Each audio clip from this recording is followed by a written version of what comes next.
Bro பரோட்டால ரசம் ஊத்தி சாப்பிடுங்க bro please. எவ்வளோ பண்ணிட்டோம், இதை பண்ண மாட்டோமா? மஜா பண்றோம், மஜா மட்டும் தான் பண்றோம்.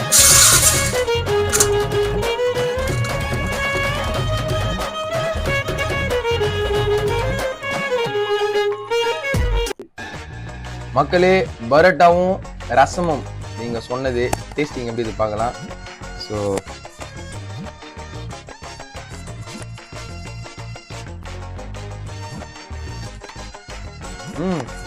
நல்லா இருக்குதுங்க. நீங்க டேஸ்ட் பண்ணி பாருங்க, ட்ரை பண்ணி பாருங்க, அருமையா இருக்குது.